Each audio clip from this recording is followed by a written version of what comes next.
Hello there, dear viewer, and welcome to haQ. My name is Jakob. I'm your host, and you're watching a haQ episode. And in this episode, I'll show you the quickest ways of connecting your OPC to an iDevice.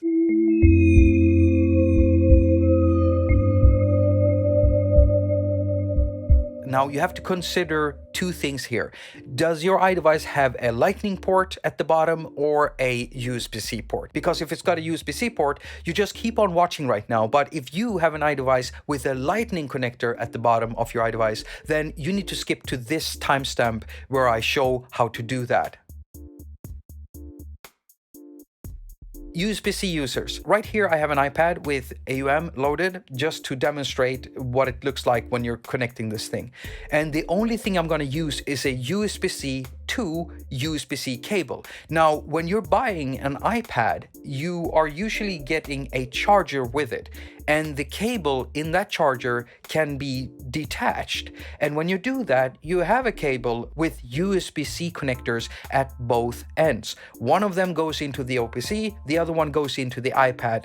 Turn the OPC on and then open up any audio app and then go to where you can select inputs. Like right here, I'm doing it inside the input or instrument slot in AUM, going to hardware, and here it is, the OPC. Now, as soon as I select that, I am now able to get audio from my OPC right into the iPad here. It basically behaves like a sound card. So you'll get a stereo signal.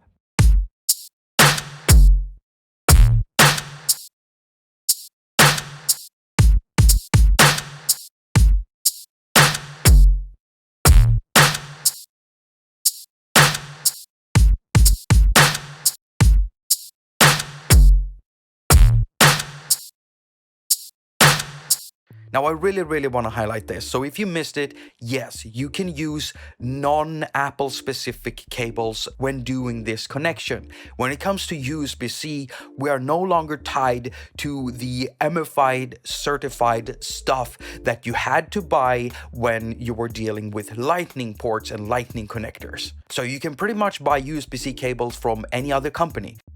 Okay, so it's very straightforward connecting USB-C stuff to an iDevice with USB-C ports, but when we've done this, we can no longer charge our iDevice. Well, in order to do that, we have to get one of these stupid dongle things, because that's something all of us using iDevices love so much.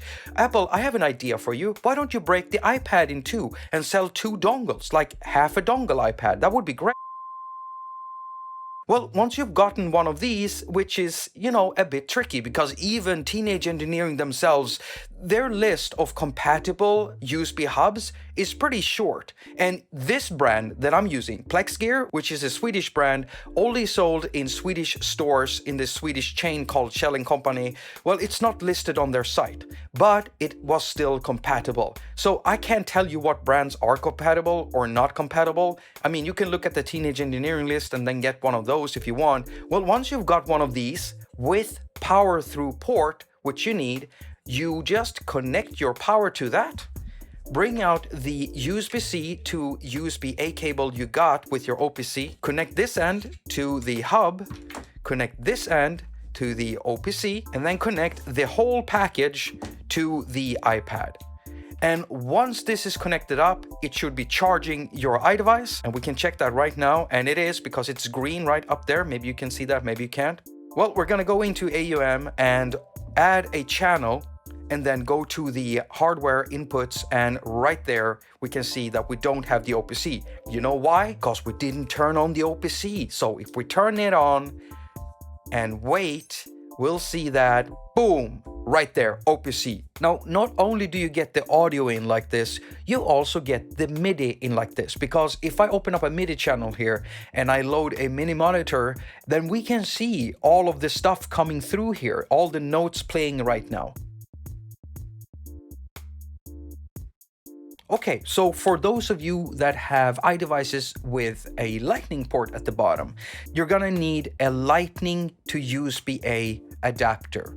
And I always recommend buying Apple's official stuff, or at least making sure that if you're buying a third-party lightning adapter, you have to make sure that this company sells MFI certified stuff, meaning they are licensed by Apple to make their stuff. Well, once you have one of these adapters, you can then just simply put this cable into here, that part of the cable, which is a USB-A, into here, put it into the iPhone or iPad, whatever it might be that has a lightning port, and then you have access to audio and MIDI in all audio and MIDI enabled apps.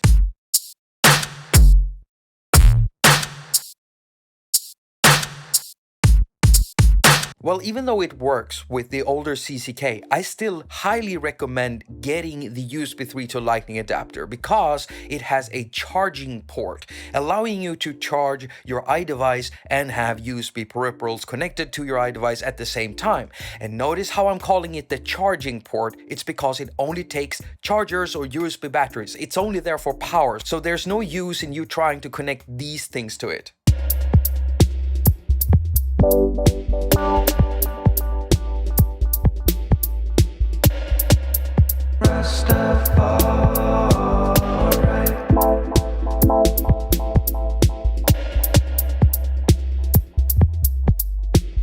I want to show you how you can do monitoring, because it would be nice to be able to hear what's going on inside the iPad. At this point, the speakers internally are turned off because now the OPC acts as the sound device. Okay, so in order to hear what's going on inside the iDevice, we now have to enter sampling mode on the OPC. But I always create an instrument inside the OPC because I might want to sample stuff in there. So let's just add a little plugin here, and I'm gonna add AudioKit's Analog 909. And as you can see here, the audio is going out to the OPC. Let's open up the plugin and add a 4 on the floor beat like that.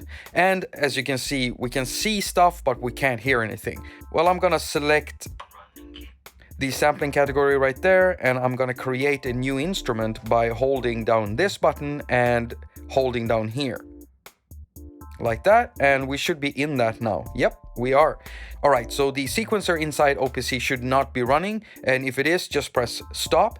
And now to enter sampling mode, we hold down stop and press record, and we're in sampling mode. Now, if we want to hear what's going on inside here, we can just press play.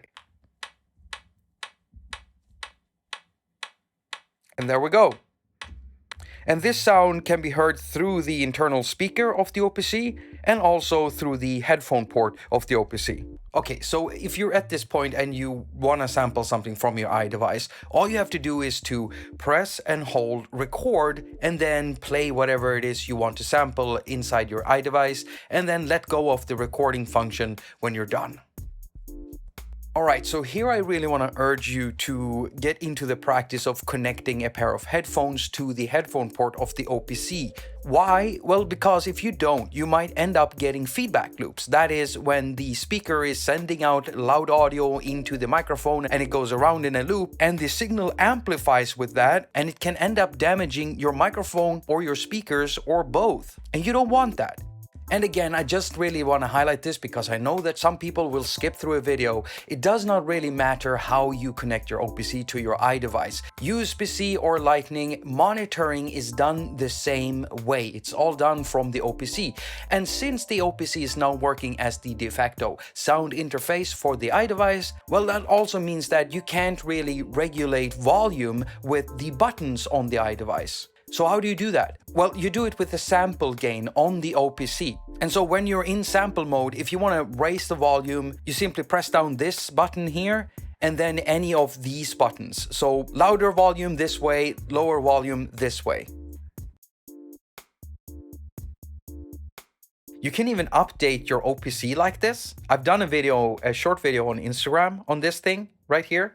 I'll just show it in this video real quick. Firmware upgrade through iOS 13 because it supports USB stuff basically. So I'm gonna turn on this thing in the upgrade mode, hold in the graphics button, turn it on. It turns up right there. And then I've downloaded the firmware from their site, and it's in where it downloads. I'm gonna choose this one and I'm gonna send it over into the OPC roots folder because that's where it needs to be. And all I need to do now, because I can't eject the disk, what do? Well, I can press play and the thing actually starts doing its thing.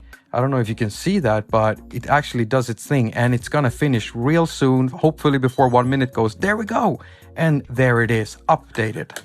Yeah, so if you liked this video, give me a thumbs up. If you didn't like this video, give me a thumbs down. And if you want to support this channel, then share this video. You can also support me financially through Patreon, PayPal, or buying my music through Bandcamp, or searching me up on Spotify or iTunes and start streaming my music. All comments and ratings are very much appreciated. As usual, I wish you a very productive week. Now go finger all of your stuff and have a lot of fun doing it.